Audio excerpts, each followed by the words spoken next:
नमस्कार, मैं हूं आशीष चित्रांशी और आप देख रहे हैं द न्यूज लॉन्चर। हरियाणा की आंखों देखी जो रिपोर्ट है, उस रिपोर्ट का ये पार्ट वन में हमने पंचकुला, यमुनानगर, अंबाला से लेकर के जीटी रोड बेल्ट पूरा और सोनीपत तक 33 सीटों का हाल आपको बताया, दिखाया। अब हम आगे बढ़ते हैं और आगे जिन सीटों पर हम चर्चा करेंगे, जिन सीटों पर, जिन जिलों की सीटों के बारे में वहां की ग्राउंड रिपोर्ट बताएंगे, वो है जींद की, फतेहाबाद की, सिरसा, हिसार, भिवानी और चरखी दादरी। इन सभी जिलों की जो सीटें हैं वो आपके सामने एक एक सीट का ब्यौरा देंगे। इसके लिए एक पैनल हमने रखा है। हम खुद जो ग्राउंड पर गए, हरियाणा के मिजाज को हमने करीब से देखा जा करके, तो जो हमने देखा और जो फील्ड में जाने पर हमारे कुछ अग्रज, कुछ अनुज और कुछ साथी, दोस्त, मित्र, पत्रकार मिले, उन पत्रकार बंधुओं के साथ हम बात करके आज एक एक सीट की, 1 मिनट में एक सीट ले आइए पैनल को सामने, कंट्रोल रूम। हमारे साथ सुरेंद्र भाटिया जी हैं, 4 दशक से ज्यादा का अनुभव पत्रकारिता का। बंसीलाल, देवीलाल से लेकर के भजनलाल और ओम प्रकाश चौटाला, हुड्डा, कोई ऐसा इस 4 दशक के हरियाणा की सियासत में नहीं है जिसको करीब से, जिसको, जिसकी सियासत को न समझा हो। भाटिया जी हैं हमारे साथ और भाटिया जी बैठते सिरसा में हैं, लेकिन पूरे हरियाणा की हवा किसी दिशा से, वो मध्यम हवा हो, तेज हो, वो हवा जरूर भाटिया साहब तक पहुंचती है।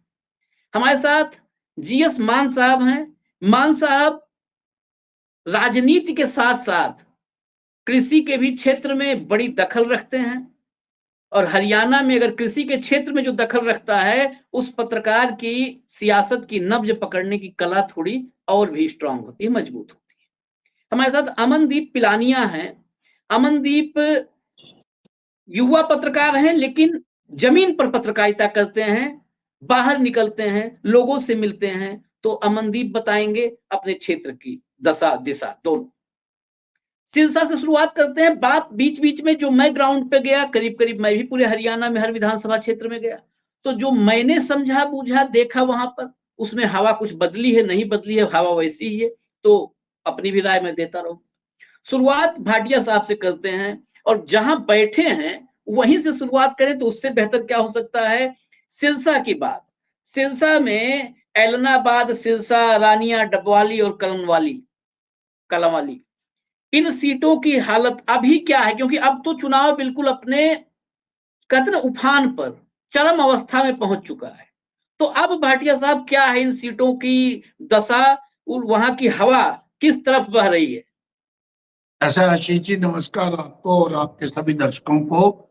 सिरसा की एक जो काला वाली सीट है उस पे हम ज्यादा टाइम नहीं लगाएंगे, 10 सेकंड में ही बता दें। वहां कांग्रेस आराम से जीत रही है, शीशपाल केहरवाला दूसरी बार वहां विधायक बन रहे हैं और वो बन रहे हैं भारतीय जनता पार्टी की गलती के कारण, जिसे 14 में टिकट दिया राजेंद्र देशमुख को, 19 में उसका टिकट यह कह के काट दिया कि इसका परिवार नशे का काम करता है।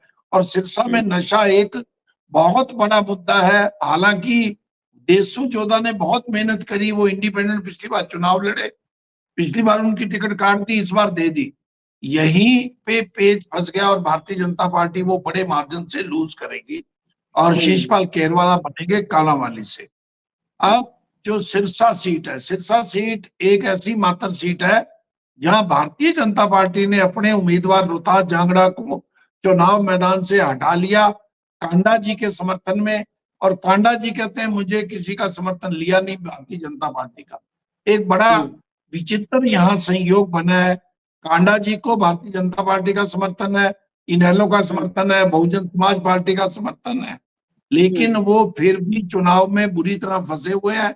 और कांग्रेस के युवा उम्मीदवार जो लक्ष्मण दास के नाती हैं, गोकुल सेतिया, वो आगे चल रहे हैं, कंटेस्ट है, लेकिन जीत जो है गोकुल सेतिया की होने की संभावना पक्की है।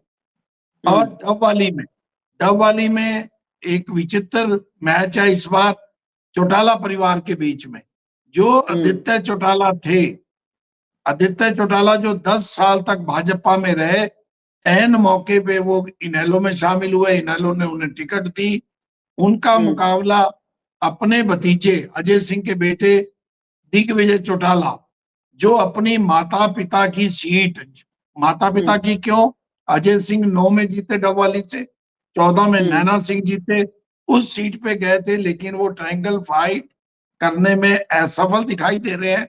मुकाबला कांग्रेस के अमित सिहाग व आदित्य चौटाला के बीच होने वाला है, लेकिन जो आगे चल रहे हैं वो कांग्रेस के अमित सिहाग चल रहे हैं, और उन्हें बेस्ट विधायक का भी जो है पुरस्कार दिया था भारतीय जनता पार्टी की विधानसभा में।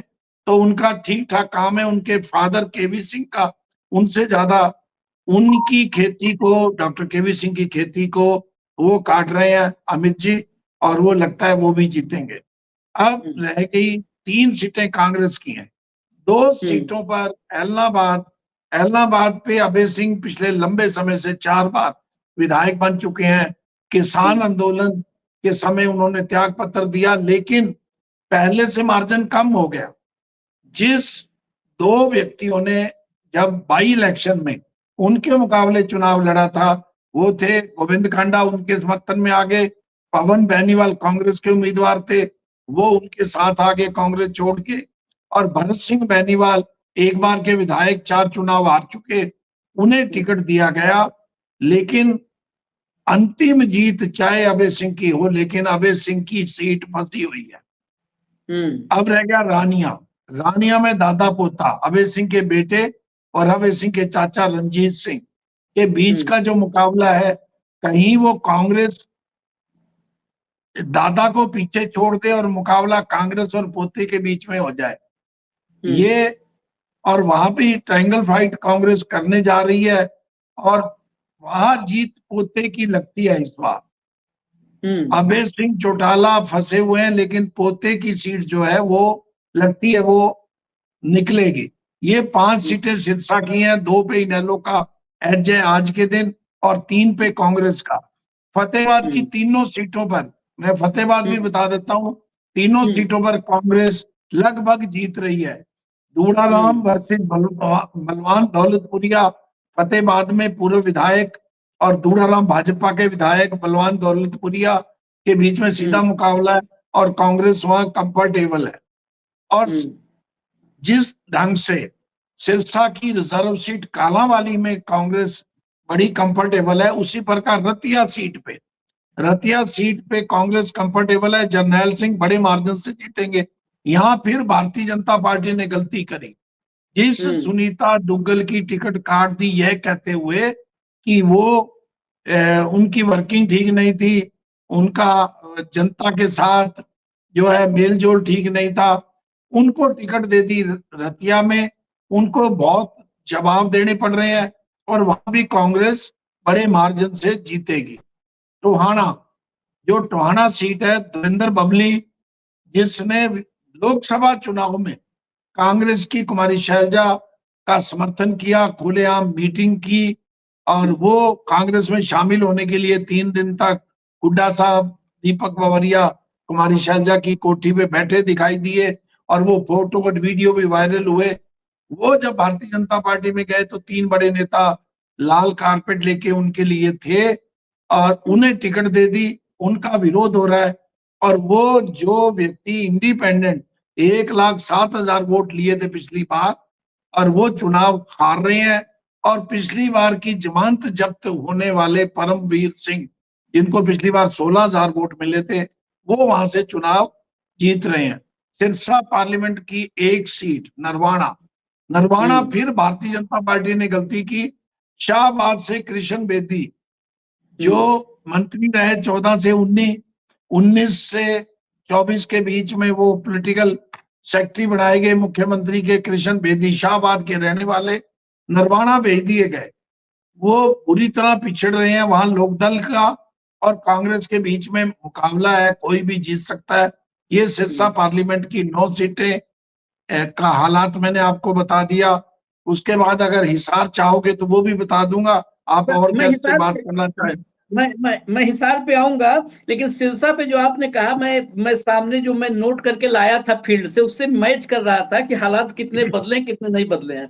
यानी जो मोमेंटम बना था जिसका वो कंटिन्यू है। मेरे पास भी जो सूची है उसमें टोहाना में कांग्रेस, फतेहाबाद में कांग्रेस, रतिया में कांग्रेस, सिरसा में कांग्रेस, डबवाली में कांग्रेस, कलावली में कांग्रेस, रनिया में इनेलो और एलनाबाद में इनेलो है। नरवाना में जो कहा अभी भाटिया जी ने वो बिल्कुल दुरुस्त है। यहाँ पर इनेलो और कांग्रेस में मामला फंसा हुआ है। जो मैं गया था तो मुझे वहां पे इनेलो थोड़ा अपर हैंड पे लगी थी। अब मैं जब लौटा हूं करीब करीब उस इलाके में मैं सप्ताह भर पहले था, तो एक सप्ताह में हालात कितने बदले हैं, कौन ऊपर है कौन नीचे, यही भाटिया साहब से समझेंगे अभी एक बार नरवाना पे और फाइनल कि अभी किसको एज है। हाँ, नरवाना में कांग्रेस मुकाबले में पहले लोग समझते थे भी कांग्रेस के वीक उम्मीदवार है रणदीप सुरजेवाला, क्योंकि नरवाना एक ऐसी सीट है, हमें समझना होगा नरवाना पे 2 बार चौटाला साहब को रणदीप सुरजेवाला हरा चुके हैं।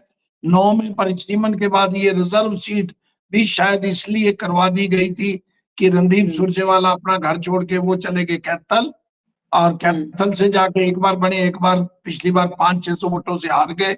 अब उनका बेटा खड़ा हुआ है। यहाँ पे कांग्रेस के सतबीर तबलेन जो रणदीप सुरजेवाला के हैं उनको टिकट दिलवाई है रणदीप सुरजेवाला में। विद्या रानी जो है वो इनेलो की उम्मीदवार हैं, और कृष्ण बेदी भाजपा के हैं।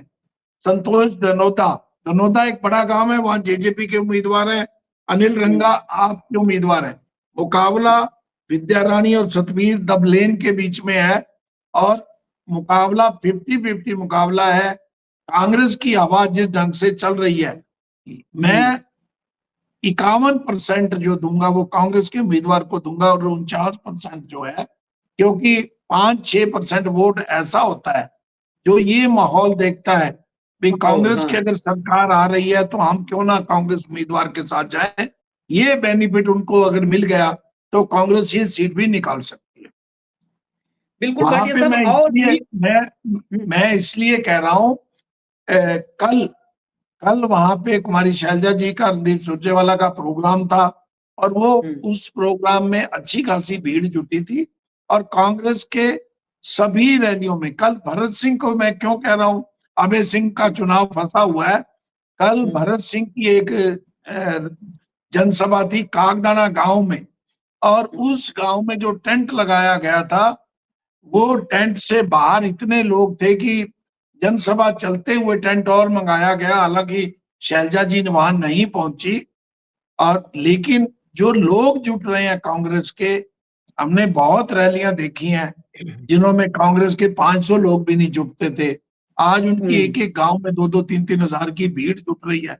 तो वो एक सिंबल है, एक वो हवा का झोंका जो है कांग्रेस के पक्ष में चल रहा है।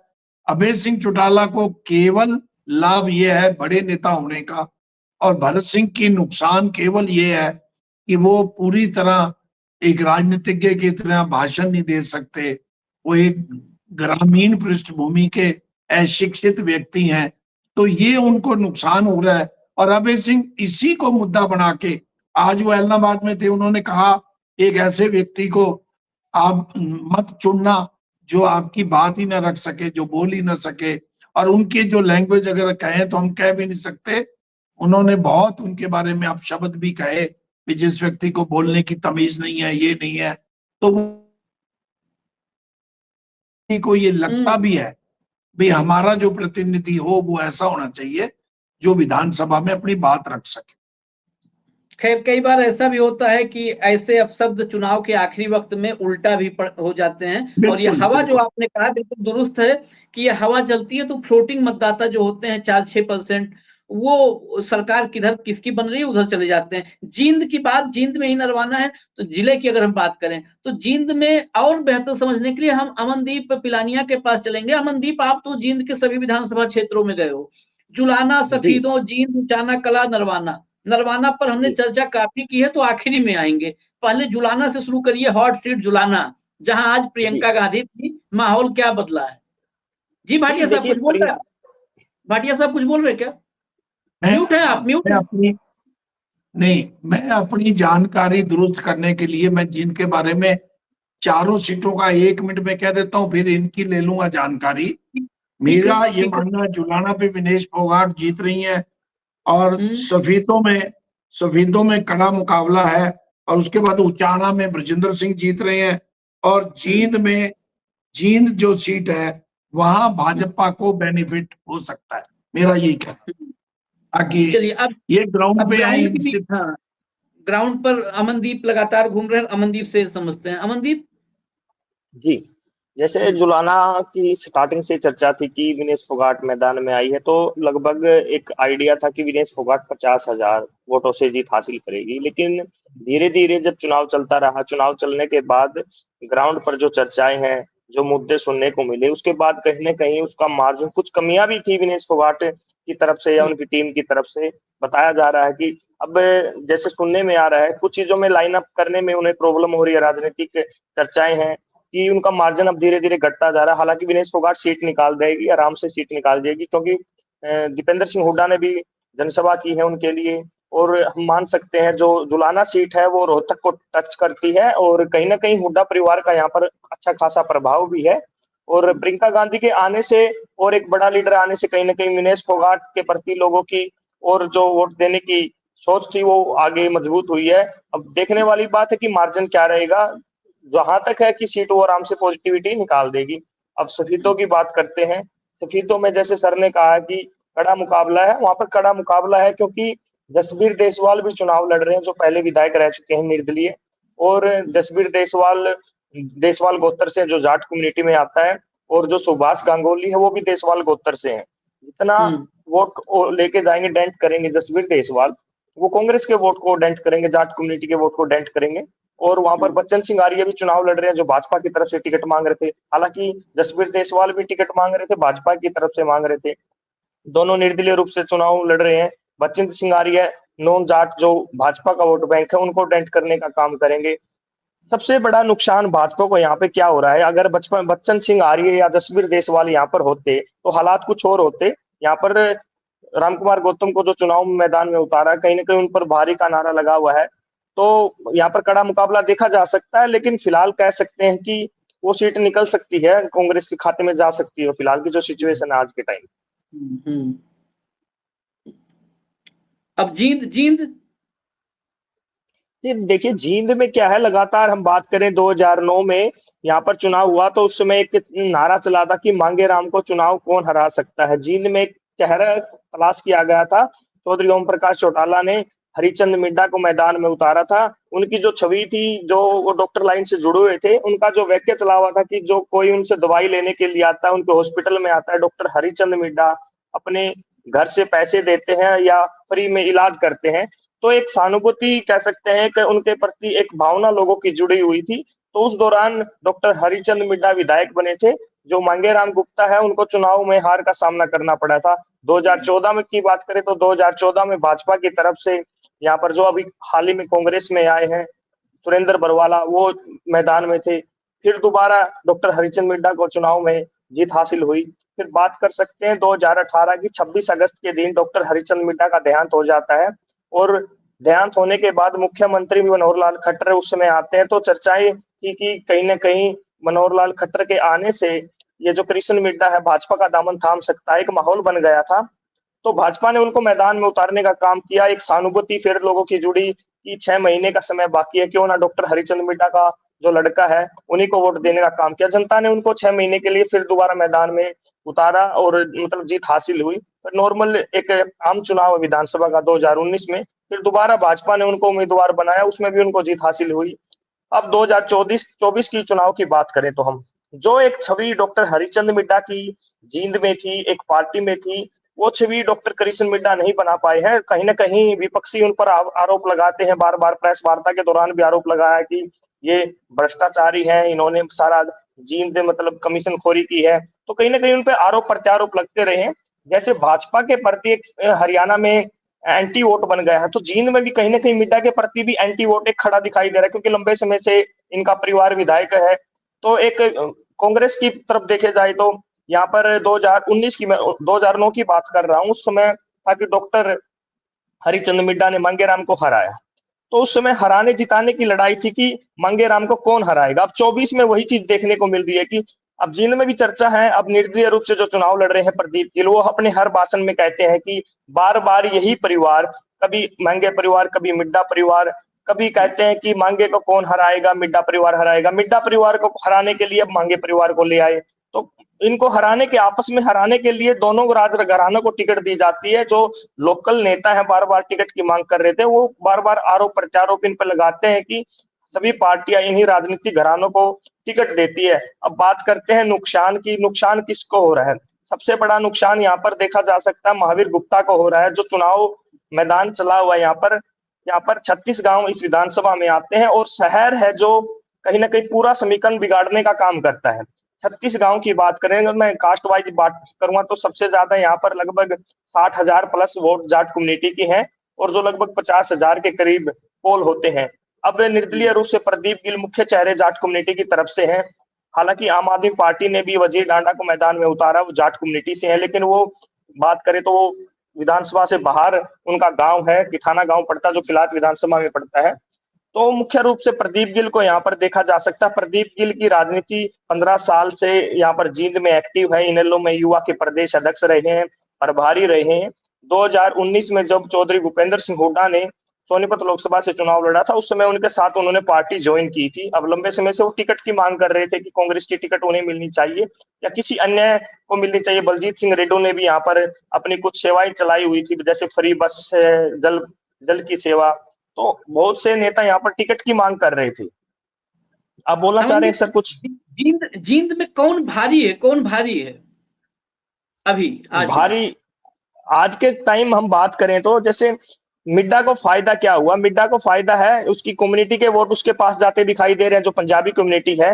अब यहाँ पर सैनियों की भी 15-16 हजार वोट है। हालांकि सैनी मिड्डा से नाराज है, उनकी मजबूरी हो गई है नायब सैनी के कारण भाजपा को वोट देना, क्योंकि उन्हें मुख्यमंत्री दिखाई दे रहा है अपने समाज का। वो मजबूरी के कारण वहां पर, अब हाल ही में 2 दिन पहले नायब सैनी ने यहाँ पर रैली की है सैनी रामलीला मैदान में। सैनियों को लुभाने के लिए मिड्डा ने मुख्यमंत्री को बुलाने का काम किया है। यहाँ पर कुछ कास्टें देखेंगे तो भाजपा के साथ जुड़ी हुई है, उसका फायदा उसको घर बैठे मिड्डा को हो रहा है। अब जाट कम्युनिटी नाराज है किसान आंदोलन के कारण या अन्य आंदोलन हुए, सरपंच नाराज है। तो जो कांग्रेस का वोट है कहीं ना कहीं, अब जो कांग्रेस के नेता थे प्रदीप गिल अब निर्दलीय रूप से मैदान में है। अब वो जितने भी वोट लेके जाएंगे वो कांग्रेस के ही लेके जाएंगे, या कह सकते हैं वो लंबे समय से उनके साथ जो लोगों का जुड़ाव रहा है, प्रदीप गिल लगातार मैदान में रहे हैं, जाट कम्युनिटी के जो वोट बैंक आएंगे या कह सकते हैं वो कांग्रेस के ही, ये कांग्रेस को जाने वाले थे। महावीर गुप्ता की पर्सनल छवि हम ग्राउंड पर देखें तो जब 2009 में उनके पिता चुनाव हारे थे, उसके बाद वो कहीं ना कहीं मैदान में दिखाई नहीं दिए, वो घर बैठ गए थे।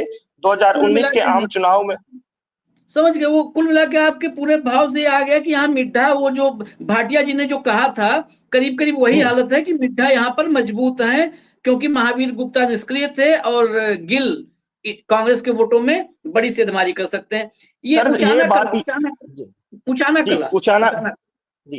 उचाना कला की बात करें तो आज दुष्यंत चौटाला ने यहाँ पर जन आशीष रैली का आयोजन किया, जो साझा इनका गठबंधन है समाजवादी आजाद समाज पार्टी के साथ।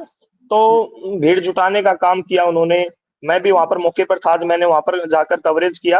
तो हम देख सकते हैं जो दुष्यंत चौटाला का आज भाषण था, कहीं ना कहीं बीच बीच में दुष्यंत चौटाला भावुक भी थे और जनता से माफी भी मांग रहे थे। किसान आंदोलन चला, सबसे बड़ा डेंट दुष्यंत चौटाला को अगर हुआ तो किसान आंदोलन में हुआ है। जो उनका रवैया किसानों के प्रति रहा, जो स्टेटमेंट उनके परिवार के ये तरफ से बार बार किसानों के प्रति। अब जींद की बात करें तो जींद को जाटलैंड और खापलैंड भी कहा जाता है। जब भी कोई आंदोलन शुरू होता है तो जींद की हमेशा भूमिका रही है। यहाँ के लोग भावुक होते हैं, यहाँ पर किसी को राजनेता को सड़कों पे भी बिठाया जाता है और उतारने में भी देरी नहीं लगाते। दुष्यंत चौटाला कहीं ना कहीं वो भूल कर बैठे और कहीं ना कहीं जो जनता के मुद्दे हैं उनके साथ जुड़े नहीं रहे।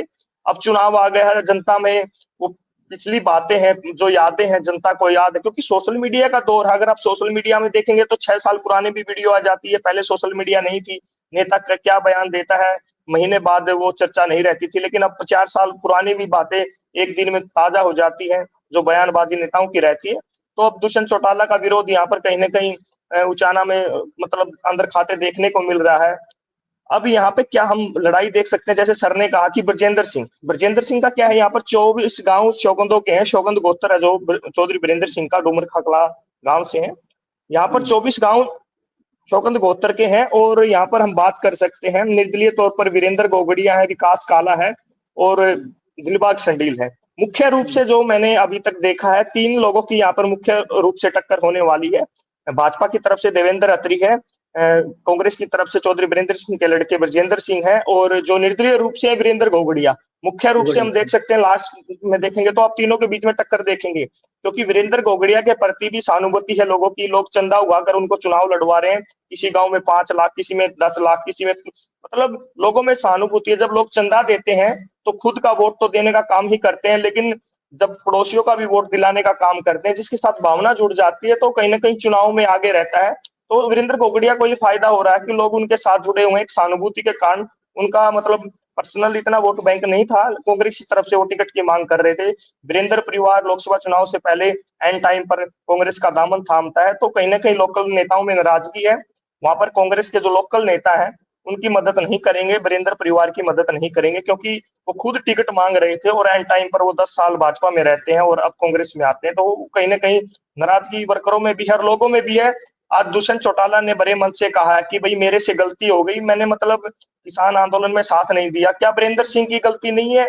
उन्होंने ट्रैक्टर मार्च निकाला था किसान आंदोलन के, उसमें समर्थन, उसमें क्या नाम है, जो कानून के समर्थन में निकाला था, उन्होंने साइन किए हैं। तो दुष्यंत चौटाला कह रहा था कि मेरी तो गलती है, वीरेंद्र परिवार की भी गलती है, 10 साल भाजपा में वो भी रहे हैं, कहीं ना कहीं गलती कह रहे हैं कि उनकी भी है और हमारी भी है। अब जनता क्या है, दुष्यंत चौटाला को ज्यादा गलत मानती है, क्योंकि वो हरियाणा के उप मुख्यमंत्री रहे हुए हैं, एक बड़े पद पर थे, तो उनकी गलती को ज्यादा देखा जा रहा है, उनकी बयानबाजी ज्यादा थी। आगे आगे कौन है मजबूत, कौन नजर आ रहा है? मजबूत मैं यहाँ पर बात करूं तो यहाँ पर मैं तीनों को ही कहूंगा, क्योंकि यहाँ पर भाजपा को घर बैठे फायदा है काफी चीजों का। यहाँ पर 26-27 हजार ब्राह्मण वोट हैं और अब की बार भाजपा ने जींद की 5 सीटों पर नॉन जाटों पर दाव लगाने का काम किया। हालांकि नरवाना रिजर्व सीट है और सभी पर नॉन जाट को टिकट देने का काम किया। यहाँ पर ब्राह्मण वोट है जो अपने ही, हालांकि हरियाणा की राजनीति रही है, जातिवाद रही है, अब इसको नकार नहीं सकते। जब अपनी उसको टिकट मिलती है तो कहीं ना कहीं मतलब वोटर है अपनी कास्ट को वोट देने का काम करता है। तो ब्राह्मण वोट भाजपा को आने वाले हैं। सैनियों के कम वोटर हैं, हालांकि वहां पर 1000-1500 वोट माने जा रहे हैं कि सैनियों के, वो आएंगे। और मतलब कह सकते हैं कि काफी, जैसे लोगों का अपना पर्सनली जुड़ा हुआ, देवेंद्र अत्री के फादर भी एक्टिव रहे हैं, उनको उस चीज का भी फायदा अब इस राजनीति चुनाव में होने वाला है। अब बात करें ब्रजेंद्र सिंह जी, हम आते हैं, फिर आते हैं, क्योंकि जींद पे हमने काफी लंबा समय दिया। जरा एक मान साहब से कमेंट हम हिसार पे लेंगे, फिर हिसार की तस्वीर समझेंगे भाटिया जी से। हिसार में आदमपुर, उकलाना, नारनौद, हांसी, बरवाला, हिसार, नलवा, इतनी सीटें, 1 2 3 4 5 6 7 सीटें हैं एक जिले में। मान साहब, जी इन 7 जी सीटों पर क्या समीकरण बन रहे हैं? भाजपा की जी स्थिति देखिए बाकी जगहों पर खराब है, लेकिन यहाँ क्या है? जी, डिटेल तो आपको बिल्कुल सही जो स्टीक भाटिया जी बताएंगे, क्योंकि वो बिल्कुल याद रखते हैं हर बात। लेकिन यहाँ पे ओचाना में थोड़ा सा एक इंडिपेंडेंट है, उनके साथ मुकाबला है आईएनसी का। और इसके अलावा आदमपुर में बीजेपी का थोड़ा एज है, लेकिन उसमें भी गड़बड़ हो रही है, जो जहाँ भव्य बिश्नोई खड़े हैं। क्योंकि पिछले दिनों एक बड़े चैनल पे कुलदीप बिश्नोई ने जहां अग्निवीर को गलत बताया, वहां किसान जो कानून थे कहीं ना कहीं गलती से उसकी सपोर्ट कर बैठे। और वो भी तो बिल्कुल देहाती इलाका है, तो वो बात काफी वायरल हुई है उनकी। और वो हो सकता है कि वो भव्या को इस चीज का नुकसान मिले, क्योंकि किसान इस बार बहुत सेंसिटिव हैं इस सारी बात को लेकर के, कि अगर उनकी बातों का कोई निरादर करता है तो वो उसको सबक सिखाने के लिए बिल्कुल तैयार हैं। और इसके अलावा जैसे ओकलाना में भी थोड़ा सा एक इंडिपेंडेंट और आईएनसी में दिखता है। नारनौल में ये यहाँ पे ये हिसार की सीटों में कुछ ये बात है कि कुछ इंडिपेंडेंट्स ऐसे हैं जो अपने दम पे कहीं ना कहीं अपना एक वर्चस्व बनाए हुए हैं। और भवानी खेड़ा है, नलवा है, इसमें जो लोकसभा कॉन्स्टिट्यूंसी के पार्ट हैं। तो यहाँ सब पे कुल मिला के एक जगह पर बीजेपी और बाकी जगह पे इंडिपेंडेंट और आईएनसी में कुछ ना कुछ में मुकाबला देखने को मिल रहा है। लेकिन मैं जैसे कि आपसे शुरू में कहा था कि एक मैं जनरल बात बताना चाहूंगा। नहीं, मैं सीट वाइज, जब मैं भाटिया साहब के पास चलता हूँ सीट वाइज, क्योंकि वो सीट वाइज एकदम एग्जैक्ट बताते हैं जी और जी जी सारी जी जी सीटें। भाटिया साहब, हिसार की जरा तस्वीर खोल दीजिए, पन्ने सारे हिसार के, आदमपुर, उकुलाना, ऐसा नारनौल, ऐसा है बरवाला, ऐसा हिसार। है जो हाँ। हिसार की जो 7 सीटें हैं हम्म। उनमें उनमें अगर हम सीट वाइज बात करेंगे तो हिसार पे कमल गुप्ता 2 बार के विधायक, 1 बार के मंत्री, 1 बार संसदीय सचिव बनाए गए, लेकिन उनके खिलाफ इतनी बड़ी नेगेटिविटी है कि भारतीय जनता पार्टी के तीन उम्मीदवार खड़े हैं।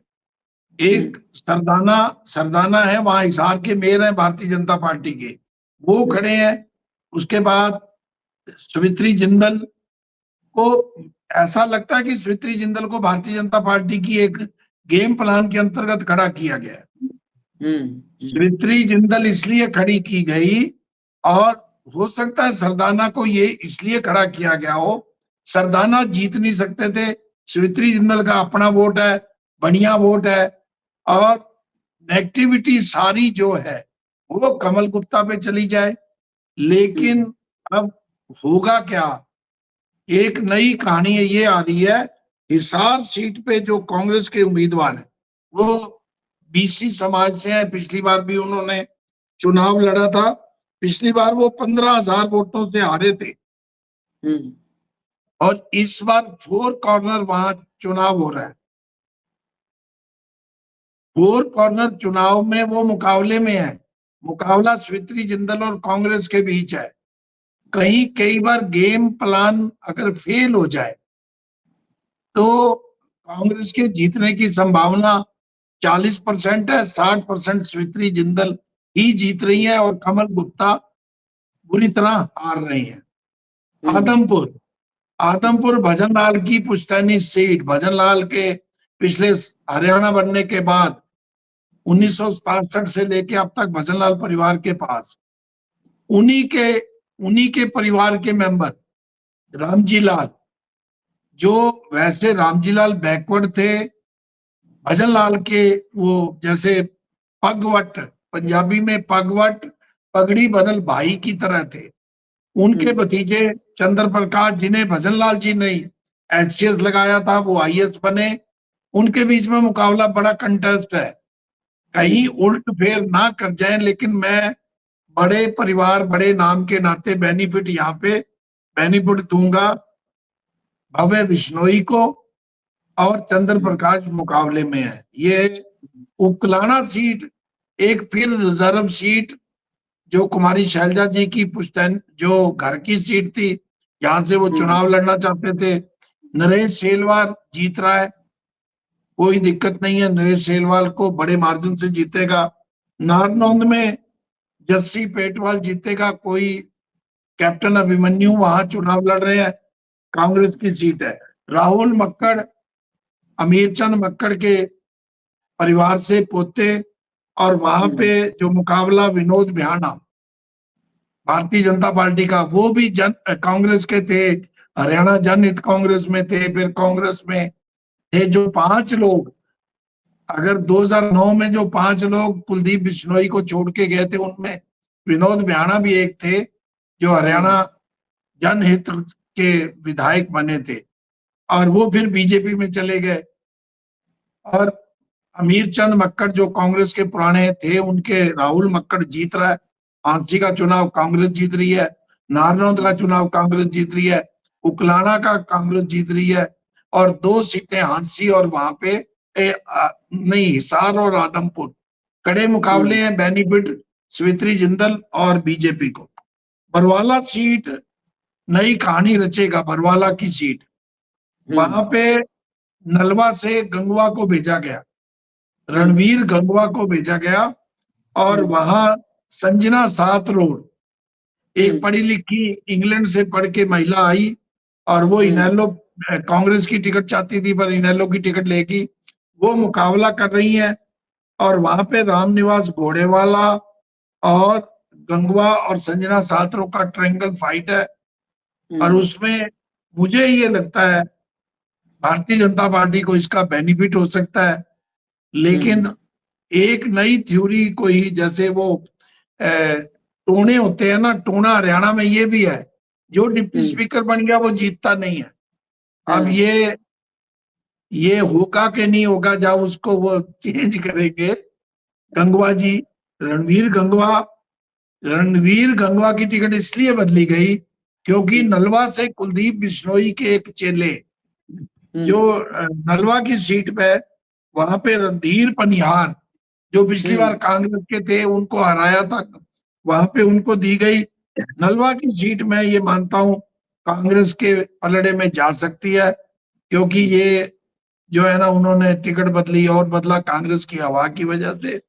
तो हिसार में 2 पे भाजपा को एज है, 1 पे इंडिपेंडेंट और 4 पे कांग्रेस जीत रही है। हिसार की 7 सीटों का ये मेरा आकलन है।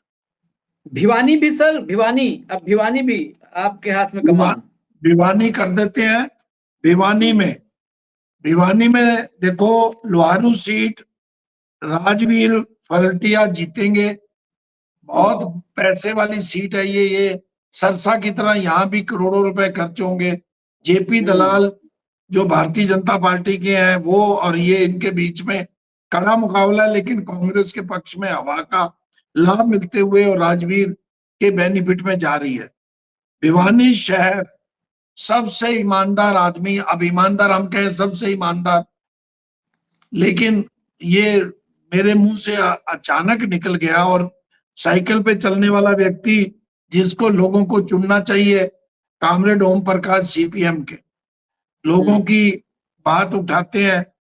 और वहां घनश्याम सराफ जो किस्मत के धनी है, मैं अब वो शब्द ऑनलाइन अपने बोल नहीं सकता, जो सबसे सुस्त विधायक हैं, जो सबसे सुस्त विधायक माने जाते हैं, वो 4थी बार विधायक बन सकते हैं वहां पे, क्योंकि उनके पास, कामरेड ओम प्रकाश के पास साधनों की कमी है, मैनेजमेंट भी वो नहीं हो रहा। तो ये एक सीट भाजपा के पक्ष में जा सकती है, कांग्रेस में 2 पे। तो शाम देखना होगा, तो शाम बंसीलाल के पोते को जाती है या पोती को जाती है, मुकाबला कड़ा है वहां पे, जो है कुछ भी हो सकता है। भवानी खेड़ा प्रदीप नारवाल, आज प्रियंका गांधी की वहां रैली थी, प्रियंका गांधी के परिवार का नजदीकी माने जाते हैं, हालांकि बाहर से हैं, लेकिन उनको अल्टीमेटली रिजर्व सीटों पे कांग्रेस को बेनिफिट भी है और प्रदीप नारवाल को गांधी परिवार की नजदीकी का लाभ मिल सकता है। हालांकि वहां पे जो कपूर वाल्मीकि हैं भाजपा के, वो भी मजबूत है, लेकिन प्रदीप नारवाल ये सीट निकाल सकते हैं। ये भिवानी की सीटें थी। बाकी दादरी, चरखी दादरी की 2 सीटें हैं और वहां पे एक भारतीय जनता पार्टी ने दादरी सीट पे सुनील सागवान के लिए, ऐसा लगता है बाबा राम रहीम को स्पेशल पैरोल दिलवाई गई है। सुनील सागवान उनके बड़े नजदीकी रहे हैं, वो जेलर रहे हैं सुनारिया जेल के। अब वो कितना बेनिफिट देते हैं वो लगता नहीं है, लेकिन कांग्रेस की मनीषा सागवान जो है वो अभी तक तो उनका एज है। और दूसरा जो बाड़ला सीट पे सोमवीर सिंह और उमेद सिंह के बीच में, उमेद सिंह भाजपा के हैं, सोमवीर सिंह शोराण कांग्रेस के उम्मीदवार हैं। और यहाँ मुझे ये लगता है ये इन दोनों सीटों पे, दादरी की दोनों सीटों पे कांग्रेस को एज है। अब होगा क्या ये 8 तारीख को पता लगेगा, लेकिन जिस ढंग से प्रदेश की हवा है, भिवानी की 2 सीटों पे बीजेपी, 2 सीटों पे कांग्रेस को एज और दादरी की दोनों सीटों पे कांग्रेस को एज। मुझे ये लगता है, जो मैंने वहां के पत्रकारों से बातचीत की है और जो हमारे पास खबरें आ रही हैं, मुझे ये लगता है दादरी। मैं जो ग्राउंड पे गया था, मैं चरखी दादरी में मनीषा बहुत मजबूत चुनाव लड़ रही है। मनीषा सागवान वही मैं कह रहा हूँ आपको। हाँ, मनीषा को है। भिवानी में थोड़ा सा डिफर, अगर किसी के पास और मान साहब के पास या अमनदीप के पास भी अगर कोई जानकारी हो तो जरूर दे दें इस वाले एपिसोड के अंत में, क्योंकि भिवानी में थोड़ा कंफ्यूजन है। भिवानी में ओम प्रकाश कामरेड चुनाव के लड़ाई में आ चुके हैं, जो मेरे पास जानकारी है, क्योंकि बिल्कुल कंटेस्ट में हाँ, और ए, भाटिया साहब ने जो कहा मैं बड़ा सहमत हूँ कि पत्रकार के रूप में हमें कहना नहीं चाहिए, लेकिन ऐसे लोग डिजर्व करते हैं विधानसभा में। थोड़ा डेमोक्रेसी खूबसूरत बनेगी जब ईमानदार लोग भी बैठेंगे। साइकिल, बेटी की साइकिल से प्रमोशन हुआ है तो स्कूटी पे आ गए हैं, मतलब अपनी साइकिल से बेटी की स्कूटी पर। बेटी की शादी हो गई तो स्कूटी खाली हो गई तो स्कूटी पे आ गए। और बड़ी कहानियां हैं लोगों में। अब थोड़ा सा लेकिन भिवानी में है। आशीष हाँ। जी, हम मान साहब और मैं नाम तो नहीं लेंगे, पूरा प्रदेश जान जाएगा। हमारे यहाँ भी एक साइकिल वाले जीते थे, लेकिन हमारा एक्सपीरियंस वो अच्छा नहीं रहा। नहीं, ओम प्रकाश कॉमरेड को लेकर के आपने जो कहा, मैं उसी बात को कि लोगों में ये है कि कॉमरेड को अगर मौका मिलता है तो एक ऐसा आदमी की सरकार किसी की भी होगी अंकुश रखेगा, लोभ लालच बिल्कुल नहीं बिल्कुल। है। हाँ, अपने पिता की भी संपत्ति को तबाह कर दिए। खैर, और ये तोसाम और भवानी खेड़ा में मेरे पास थोड़ा सा उल्टा रिपोर्ट है। तोसाम में थोड़ा अनिरुद्ध को एज मिला है, और वो एज जो मिला है वो मैं गया भी था, मैं निजी तौर पे भी गया था और वहां पे संपर्क में भी हूँ।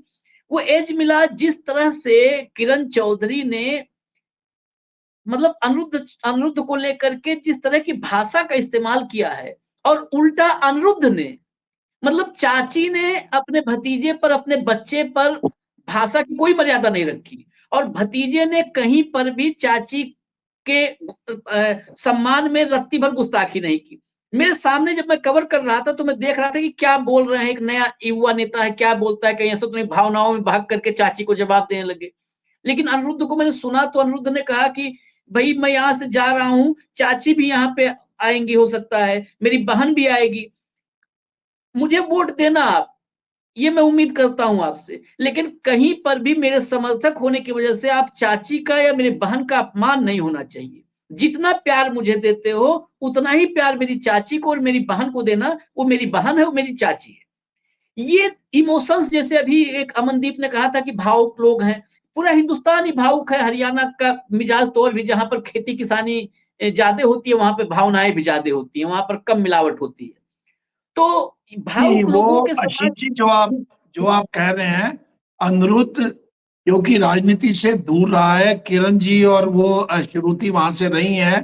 हालांकि आज जो रैली हुई है उसमें जितनी भीड़ जुटी है, बहुत भारी भीड़ जुटी है। आज अनिरुद्ध की वहां भिवानी में रैली थी, तो उसमें लगता है वो मुकाबले में है। कुछ भी हो सकता है, कुछ भी हो सकता है, लेकिन अनेक बार हमारा समाज है, हमारे समाज में ये भी हो जाता है, हो सकता है महिला के रूप में, बेटी के रूप में अनेक बार भावुक भी लोग हो जाते हैं। सुरेंद्र सिंह की बेटी है, तो वो कई बार बेनिफिट किसको मिलता है, और कुछ ये बड़ा क्लोज फाइट होने वाला है यहाँ पे। बहुत और बहुत 5,000 से कम की जीत हार होगी। बहुत क्लोज है। और भवानी खेड़ा में ये थोड़ा सा मामला, भवानी खेड़ा में भी जो हमने वहां पर स्थानीय लोगों से बातचीत की थी, वहां पर मुकाबला कपूर वाल्मीकि और प्रदीप नरवाल में कांटे का मुकाबला जो मेरी जानकारी में था, और वहां पर थोड़ा बीजेपी को एज था, क्योंकि प्रदीप आज नरवाल जो वहां पर, आज वहां जो, आज भाटी सर।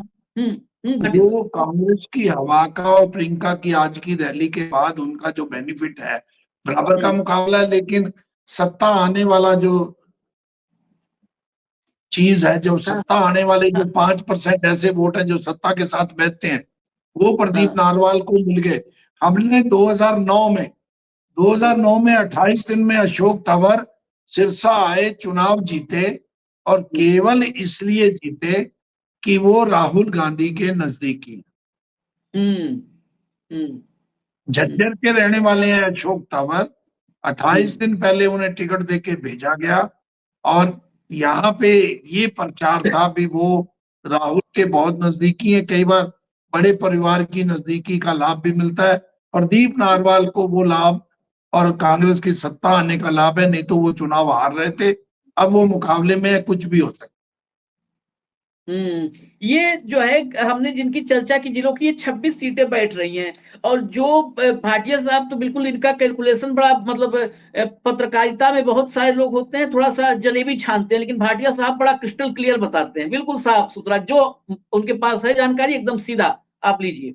तो 26 सीटों में अगर ये आकलन पूरा हम देखें तो यहाँ करीब 3 सीटें, 3 से 4 सीटें अन्य, जिसमें अन्य में मैं इनेलो को भी रख रहा हूँ। 3 से 4 सीट इनेलो के पास जाती नजर आ रही है, 4 से 5 सीट बीजेपी के पास जाती नजर आ रही है, और बाकी 15 से 17 के बीच में कांग्रेस के पास जाती नजर आ रही है सीटें। 26 में अगर 17 के आसपास 16, 17, 18 सीट, कुछ भी आंकड़ा हो सकता है, ये भी एक ब्रैकेट है कि 15 से 18, 3 से 5, 4 से 6, ये ब्रैकेट है इसमें। लेकिन ये कुल मिला के साफ है कि 26 में 17, 16, 18 जो भी है, ये 2/3 बनता है। पहले पार्ट में हमने जो किया था, फर्स्ट पार्ट में 33 सीटों में 23 से 22 से 24 सीट कांग्रेस को मिलती नजर आ रही थी। 33 में 33 में 22 से 24, तो 22 से 24 33 और 26 59 सीट।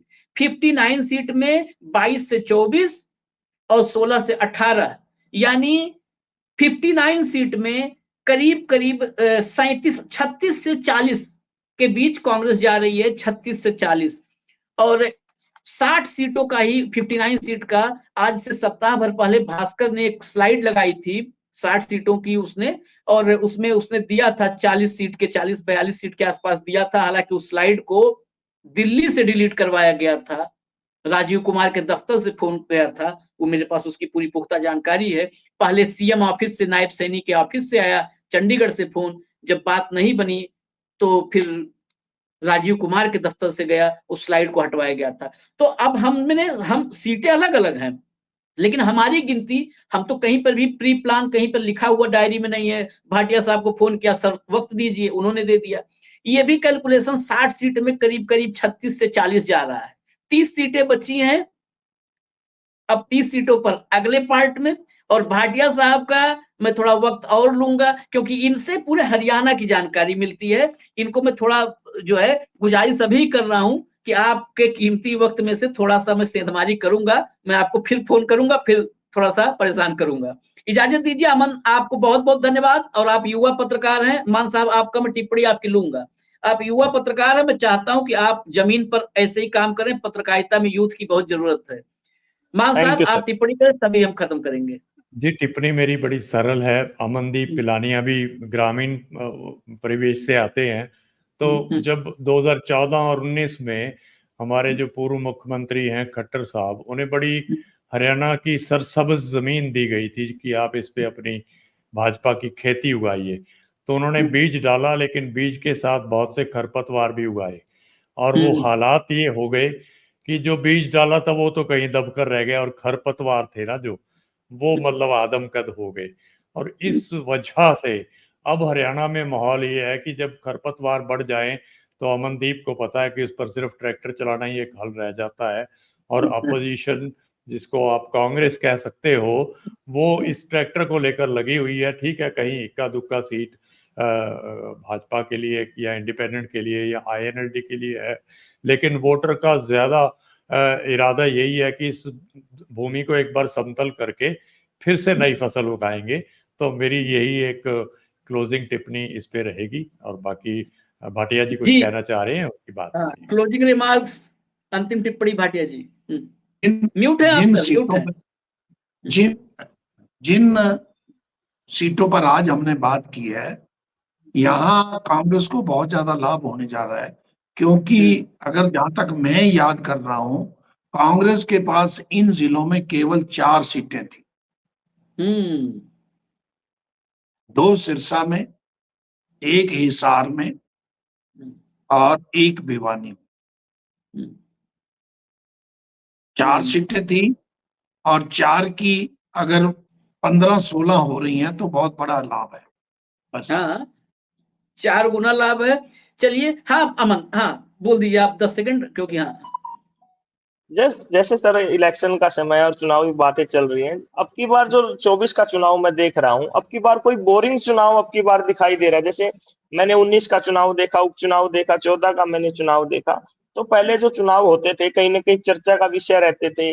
अब की बार जो चुनाव है कहीं ना कहीं जनता भी इतनी रुचि नहीं ले रही है चुनाव के प्रति, या तो वोटरों की जो सोच बदल गई है। पहले आपने देखा होगा गांव क्षेत्र पर पहले नेताओं को सुनने के लिए एक भीड़ उमड़ जाती थी, अब जबरदस्ती भीड़ लेके आना पड़ रहा है। अब लोगों में वो चुनाव के प्रति वो माहौल दिखाई नहीं देता। मैंने देखा अब गाँव में जाते हैं लोग, जैसे आम चुनाव चल जैसे कोई चर्चा ही नहीं है।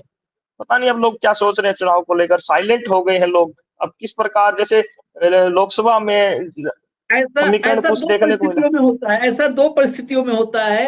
एक ऐसी परिस्थिति जब उदासीनता नेताओं के खोखले दावों से और वादों से, दोनों से उदासीन हो जाते हैं मतदाता। पहली स्थिति तब पैदा होती है, और दूसरी तब पैदा होती है कि जब मतदाताओं के मिजाज में एकदम एक कंक्रीट ठोस निर्णय हो चुका होता है, मतलब वो मन बना चुके होते हैं, तो चुनाव रोचक नहीं रह जाता। भैया जब हम मन बना चुके हैं तो हमें क्या लुभाओगे? मदारी मदारी तभी तो काम करता है। मदारी के यहाँ कब भीड़ लगती है, मजमा कब लगता है? जब मजमे में जो लोग हैं उनके दिमाग में भ्रम होता है कि अभी बंदर उछलेगा। अब हमने एक मदारी को देख लिया, बंदर ऐसे उछलेगा, एक टांग टांग पे खड़ा होगा, पूंछ ऊपर करेगा, गर्दन नीचे करेगा, तो दोबारा हम उस मदारी के पास जाएंगे नहीं।